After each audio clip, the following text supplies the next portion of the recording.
नमस्कार दोस्तों, पतंजलि आईएएस के इस ऑनलाइन प्लेटफॉर्म में आपका स्वागत है। मेरा नाम है जसराज।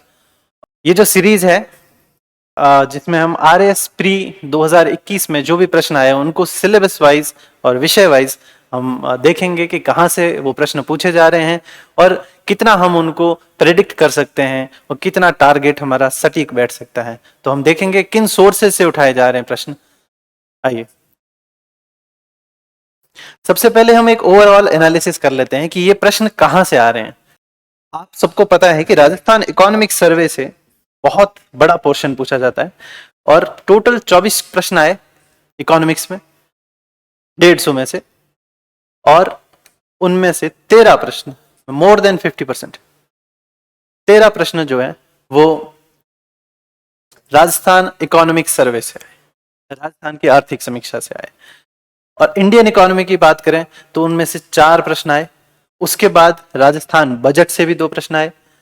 फिर कॉन्सेप्ट्स ऑफ इकोनॉमी, और ये जनरली एनसीईआरटी से आता है, जो स्टैटिक इकोनॉमी हमको पहले पढ़ाई जाती है।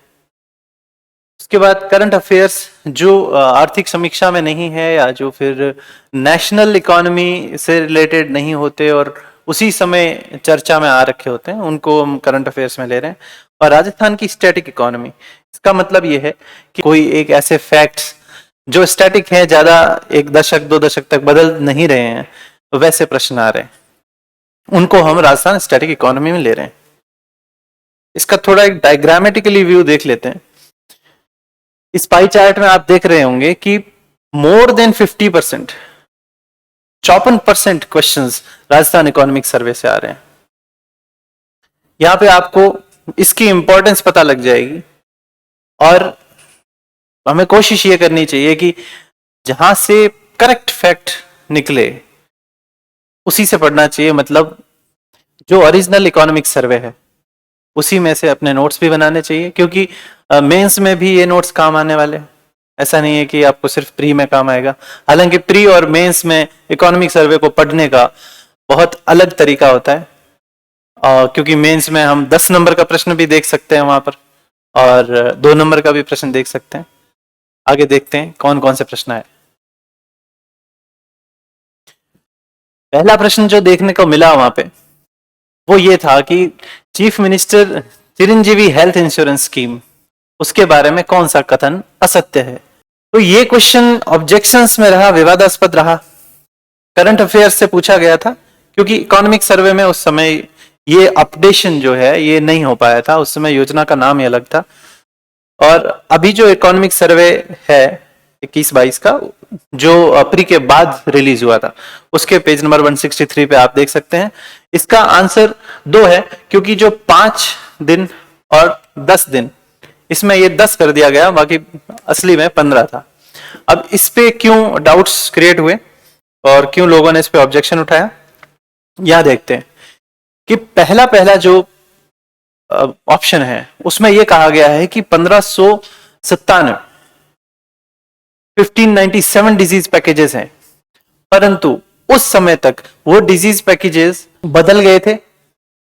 शुरू में 1576 थे, उसके बाद 97 हो गए और फिर हो गए थे 1633, अभी फिलहाल में ये।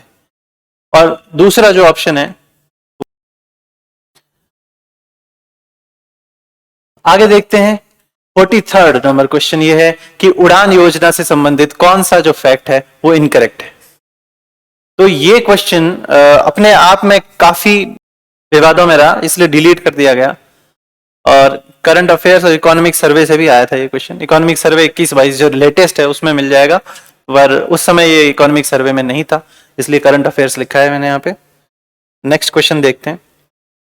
यहाँ पे आप देख सकते हैं कि इकोनॉमिक सर्वे के शुरू में जो एक बॉक्स दिया रहता है जिसके अंदर बहुत फैक्ट्स लिख रखे होते हैं, ऐसा देखा गया है कि राजस्थान के ज्यादातर एग्जाम्स में इसी बॉक्स में से क्वेश्चन उठा लिए जाते हैं। तो यहाँ पे आरएस में भी इस तरह से देखने को मिल रहा है कि कौन से वर्ष में राजस्थान सौर ऊर्जा नीति घोषित की गई थी, और सीधा सीधा यहाँ पर लिख रखा है कि 2019 में घोषित की गई थी। ये इकोनॉमिक सर्वे जो 2020-21 वाला है, हालांकि अब आपको उसको देखने की जरूरत नहीं है, अभी तो 21-22 का शुरू हो गया। उसके पेज नंबर 86 पे आपको मिल जाएगा आंसर 3। आगे देखते हैं ग्रीन एनर्जी कॉरिडोर, ये कहाँ कहाँ से गुजरता है। तो काफी लोगों को इसमें समस्या उत्पन्न हुई कि फिगर आउट नहीं कर पाए कहाँ कहाँ पे। अजमेर, चित्तौड़गढ़ और बीकानेर तीनों ही अलग अलग क्षेत्र से थे, आपस में कोई उनका जुड़ाव या संबद्धता भी उतनी नहीं थी। तो ये आंसर था वन। और इस प्रोजेक्ट के अंदर आप विस्तृत अध्ययन कर सकते हैं, ये मेंस के लिए भी क्वेश्चन बनता है। 6311 megawatt of green energy produce करने का इसका लक्ष्य है। हालांकि इस सीरीज में हम सिर्फ क्वेश्चंस कहाँ से आ रहे हैं ये डिस्कस कर रहे हैं, इसलिए हम डीप में नहीं जा रहे हैं कहाँ से उस कॉन्सेप्ट क्या है, ग्रीन एनर्जी कॉरिडोर्स कितने बन रहे हैं, कैसे बन रहे हैं, ये हम अलग रूप से चर्चा करेंगे। नेक्स्ट क्वेश्चन देखते हैं, वर्ल्ड हैप्पीनेस इंडेक्स। तो यहां लिख रखा है मैंने, this is the most expected as well as unexpected question, इसलिए क्योंकि हैप्पीनेस इंडेक्स पहली बार सिलेबस में जोड़ा गया, इसीलिए मोस्ट एक्सपेक्टेड तो था, पर अनएक्सपेक्टेड क्यों? क्योंकि इतना सिंपल पूछ लिया जाएगा, ये पहली लाइन वहां पे यही पढ़ते हैं हम कि भारत की ये रैंक रही, इसलिए अनएक्सपेक्टेड था। तो अगर सिलेबस चेंज हुआ है तो हम ये जरूर मान के चलें कि जो नए टॉपिक्स ऐड हुए हैं उनमें से कुछ ना कुछ तो जरूर पूछा जाएगा, चांसेस रहते हैं, आवश्यकता नहीं है। अगला क्वेश्चन देखते हैं कि industrial index of industrial production, IIP, ये बहुत ही जरूरी, बहुत ही इंपॉर्टेंट चीज है, क्योंकि मेंस में भी इसका क्वेश्चन आया था, जो मैं अंडरलाइन कर रखा है कि ये 8 कोर सेक्टर्स, 8 कोर इंडस्ट्रीज कौन कौन सी है IIP की। तो आप यहां पे पढ़ सकते हैं कि मैन्युफैक्चरिंग, माइनिंग और इलेक्ट्रिसिटी, इनका रिस्पेक्टिव वेटेज दे रखा है कि 77.6, 14.4 और 8%। गैस एंड वाटर सप्लाई ये इसमें इंक्लूडेड नहीं है, इसलिए आंसर 1 रहेगा। अगला क्वेश्चन है कि proposed plan expenditure of electricity in this budget 21-22 में कितना था? आंसर इसका ये 14.32 है। और पूरा साइज अपने बजट का, जो 21-22 का बजट प्रेजेंट हुआ था, उसमें करंट अफेयर्स का भी मुद्दा रहा, और बजट अपने आप में स्पीच एक होती है, उसमें भी क्वेश्चन आए हैं, इसमें से काफी क्वेश्चन आए हैं। 2.25 लाख करोड़ का बजट अनाउंस हुआ था, उसमें 14.32 इलेक्ट्रिसिटी की। नेक्स्ट क्वेश्चन देखते हैं, NNP-MP। हाँ, ये क्वेश्चन NCERT से आया है, आप देख सकते हैं, क्लास 12th की चैप्टर 2 नेशनल इनकम अकाउंटिंग। और दो क्वेश्चन आए हैं, दोनों क्वेश्चन इसी से आए हैं, इसी चैप्टर से आए हैं। तो हम जब पढ़े स्टैटिक इकोनॉमी, तो स्टैटिक इकोनॉमी को कंसेप्ट्स को NCERT से जरूर हमको तोल लेना चाहिए, क्योंकि जनरली हम कोचिंग इंस्टीट्यूट से ही पढ़ते हैं, परंतु क्वेश्चन कहाँ से बन सकता है ये प्रोबेबिलिटी हम NCERT में देख के बहुत ज्यादा पता लगा सकते हैं।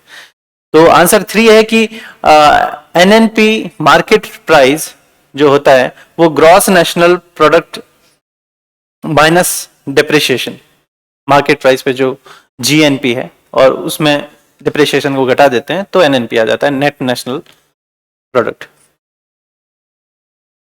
नेक्स्ट क्वेश्चन देखते हैं, यहाँ पे स्नैपशॉट भी दे रखे हैं हमने कि उस किताब में ये चीज लिखी हुई है। अब ये क्वेश्चन बहुत ही अच्छा क्वेश्चन पूछा गया कि रेलवे बजट को यूनियन बजट में मर्ज कब कर दिया गया। तो 2017 में ये डिसीजन लिया गया और 17-18 के बजट में उसको पेश किया गया, और रेलवे बजट अलग से नहीं निकला, 16-17 में जरूर अलग से था। तो नीति आयोग की एक कमीशन ने रिकमेंड किया था कि ये जो पुरानी प्रैक्टिस है, इसको जो 1924 से चल रही है, इसको समाप्त कर दिया जाए। तो जैसे हम देख रहे हैं कि आजकल जो भी जैसे प्रधानमंत्री जी ने भी अनाउंस किया था कि जो भी कॉलोनियल, जो भी हमारे पास ऐसी चीजें हैं जो एक छाप की तरह है, जिनकी भी जरूरत नहीं है और जो हमको कॉलोनियल माइंडसेट का बना देती है, उन सबको हटा देना चाहिए। तो उनमें से भी एक कदम हो सकता है। अब राष्ट्रीय ग्राम स्वराज अभियान के बारे में पूछा गया। ये इकोनॉमिक सर्वे के पेज नंबर 59 पे 2 योजनाएं दे रखी हैं। एक योजना दे रखी है ग्राम पंचायत डेवलपमेंट प्लान, और उसके पास में ही ये दे रखा है राष्ट्रीय ग्राम स्वराज अभियान।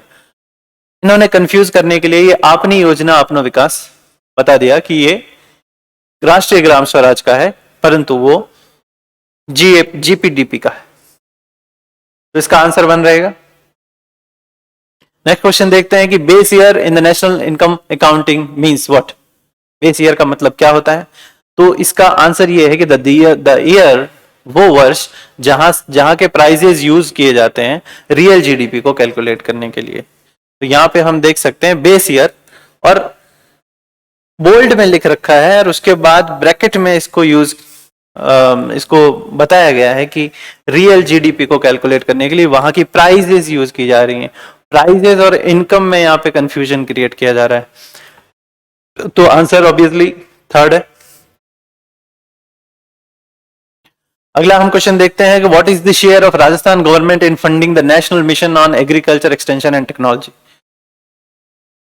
तो ये बिल्कुल जनरली हम देख सकते हैं, ये सिंपल क्वेश्चन है क्योंकि 60:40 रेशियो हो चुका है लगभग हर एक योजना का।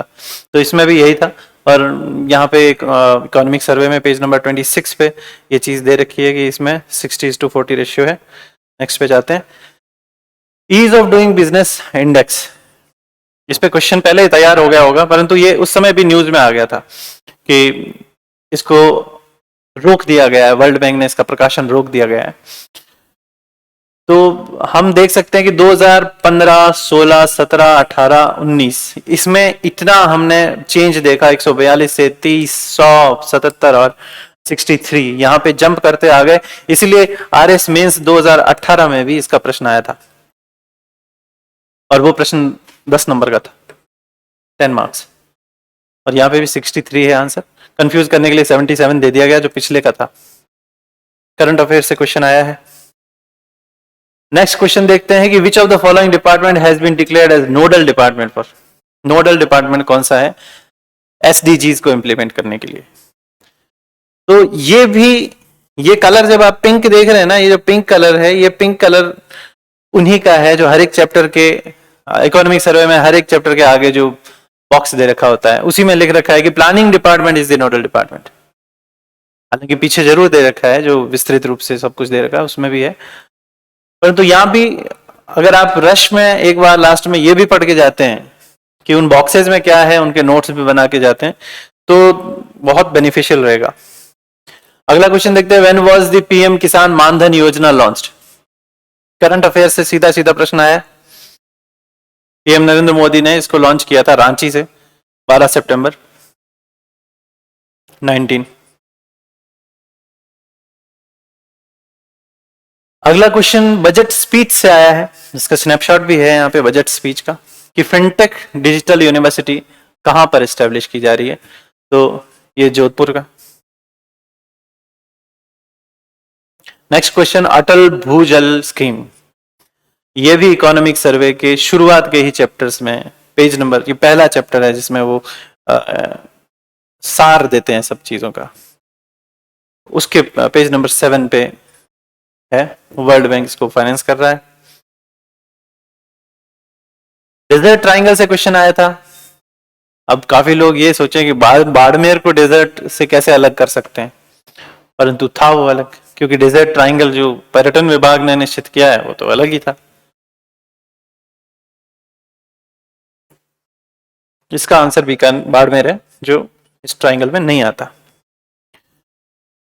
सेंसस 2011, ये सेंसस से क्वेश्चन है पर ये क्वेश्चन इकोनॉमिक सर्वे से, और पेज नंबर 7 पे वो था और पेज नंबर 4 पे ये है। ये जो टेबल आती है पूरी, आपने देखा होगा पहले ही चैप्टर में, पहले तो स्टार्टिंग में आ जाती थी, अब लास्ट में इसको टेबल को दिया जाता है। इसमें बहुत सारे आंकड़े हैं, आईएमआर, एमएमआर, सब कुछ, ये सब कुछ हमको याद होना चाहिए कि राजस्थान का कितना है और इंडिया का कितना है। इससे हमेशा एक ना एक क्वेश्चन आता है। अगला क्वेश्चन है कि आयुष्मान भारत प्रधानमंत्री जन आरोग्य योजना, इसके लिए कौन इंप्लीमेंटिंग एजेंसी रिस्पॉन्सिबल है? तो पहला है नेशनल हेल्थ अथॉरिटी, और इस स्कीम को लॉन्च किया गया था 23 सितंबर 18 को रांची से ही, जैसा हमने पिछला भी स्कीम देखा वो रांची से लॉन्च किया गया था। तो जो पहले आयुष्मान भारत योजना थी उसको पीएम जय कह के बोला गया है। तो एनएचए की वेबसाइट पे हम जाके देखें तो यहाँ पे एक कॉलम भी है अलग से।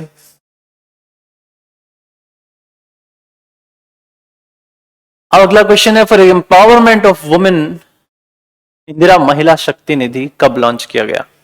अब ये इकोनॉमिक सर्वे से क्वेश्चन आया है, और ये भी आप पिंक कलर से पता लगा सकते हैं कि ये उसी बॉक्स में से पूछा गया है।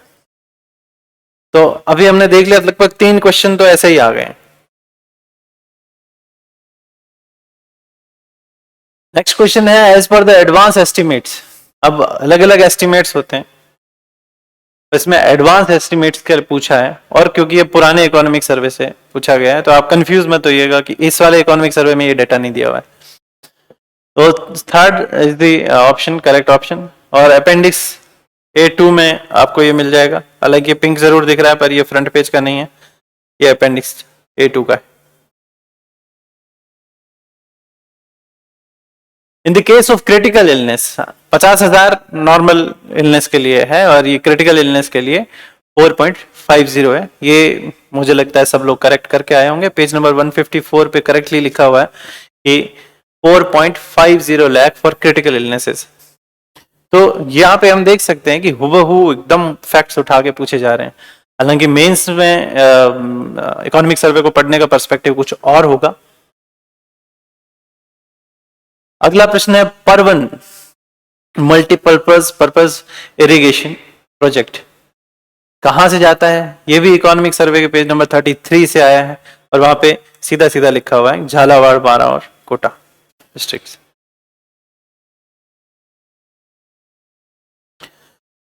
तो यहाँ पे हमने ये देखा कि जो प्रश्न हैं वो मैंने शुरू में बता दिया कि 54% of questions they are taken from the economic survey of Rajasthan.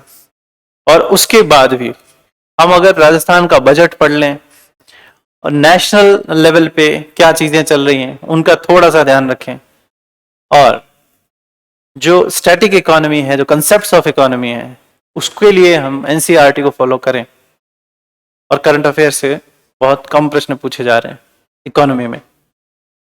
तो हमारा अगर ये सब कर लें तो इकोनॉमी में हम लोग 70-80% और 70% तक तो टारगेट कर ही सकते हैं कि हम इतने क्वेश्चंस में से 24 में से हम मान लो आप 20 प्रश्न या 18 प्रश्न तो करेक्ट कर ही सकते हैं।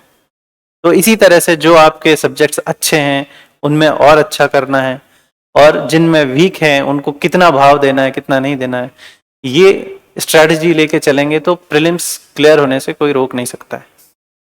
और भी आगे वीडियोस के साथ हर एक सब्जेक्ट के एनालिसिस के साथ आपके सामने पेश होंगे। Thank you.